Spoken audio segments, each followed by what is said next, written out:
আপনারা একটা গল্প শুনুন।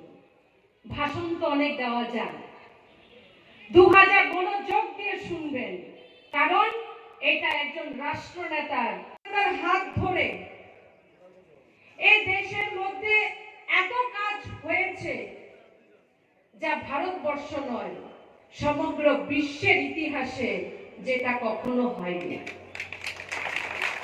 এই 9 বছরের কার্যকাল যেখানে রয়েছে বহুমুখী প্রাপ্তি, সেই বহুমুখী প্রাপ্তি আপনাদের সামনে একটু তুলে ধরার জন্য আজ আমি এখানে উপস্থিত হয়েছি। আমি তার আগে একটু বলতে চাই, ধর্ষণ, তারপর গণহত্যা, এই ছিল মহিলাদের সুরক্ষা।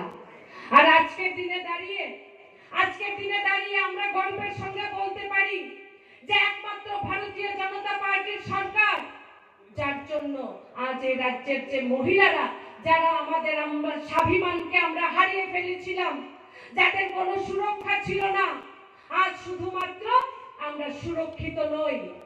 আজ রাজনীতি হোক, অর্থনীতি হোক, সামাজিক হোক, আজ ইন্দ্রানীতি প্রমাণ যে প্রত্যেকটা ক্ষেত্রে দ্বিতীয়বার জয়ী হন। তার মার্জিন যখন 7,000-এ চলে যায়, তখন বোঝা যায় যে ওই বিধায়কের নেতৃত্বে কল্যাণপুরের ডেভেলপমেন্টের স্কেল কি এবং স্পিড কি। আজ এখানে লাভার্থী সম্মেলন, আমি আজ এখানে আপনাদের কাউন্ট করাবো না বা হাত উঠিয়ে দেখাতে আমি বলবো না কারা ঘর পেয়েছেন, কারা গ্যাস পেয়েছেন, কারা মুদ্রা লোন পেয়েছেন, কারণ আমি জানি যে এদিক থেকে শুরু করে শেষ পর্যন্ত যতজনকে আমি দেখতে পাচ্ছি, এখানে এরকম কোন ব্যক্তি নেই যার উপর প্রধানমন্ত্রী নরেন্দ্র মোদীজির আশীর্বাদ বর্ষিত হয়নি। তার কারণ হলো কিছু মানুষের জন্ম হয় তার নিজের জন্য, আর প্রধানমন্ত্রী নরেন্দ্র মোদীজির জন্ম হয়েছে তার রাষ্ট্রের জন্য, তার রাষ্ট্রের মানুষের কল্যাণের জন্য।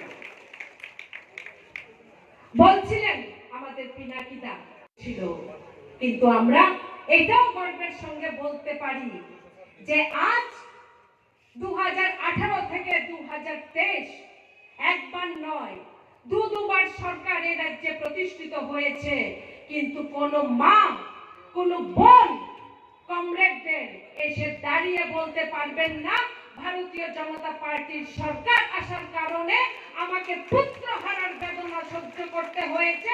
একটিও রাজনৈতিক সন্ত্রাস, একটিও রাজনৈতিক হত্যা গোটা রাজ্য জুড়ে সংগঠিত হয়নি। এটাই তো পরিবর্তন। এই পরিবর্তনটাই তো আমরা চেয়েছিলাম 2018 সালের আগে, যার জন্য পিনাকিদা থেকে শুরু করে সমগ্র আমাদের রাজ্যের বর্তমান মুখ্যমন্ত্রী বলুন, আমাদের কল্যাণপুরবাসী বলুন, সমগ্র ত্রিপুরা রাজ্যের মানুষ বলুন, আমরা বলেছিলাম চলো এবার পাল্টাই। আমরা শুধুমাত্র ওই যে মুখ্যমন্ত্রী পরিবর্তন, সরকার পরিবর্তন, বিধায়ক পরিবর্তনের জন্য আমরা চলো পাল্টাই বলিনি। আমরা চলো পাল্টাই বলেছিলাম এই রাজ্যের সংস্কৃতিকে পরিবর্তন করার জন্য, এবং যেটা আমরা প্রতিষ্ঠিত করতে পেরেছি বলে আমরা মনে করি, আমরা গর্বের সঙ্গে বলি।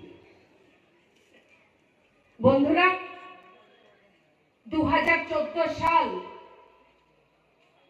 আমাদের দেশকে কারা 200 বছর শাসন করেছিল?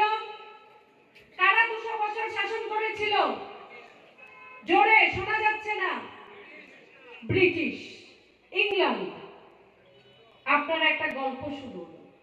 ভাষণ তো অনেক দেওয়া যায়, 2000 মনোযোগ দিয়ে শুনবেন, কারণ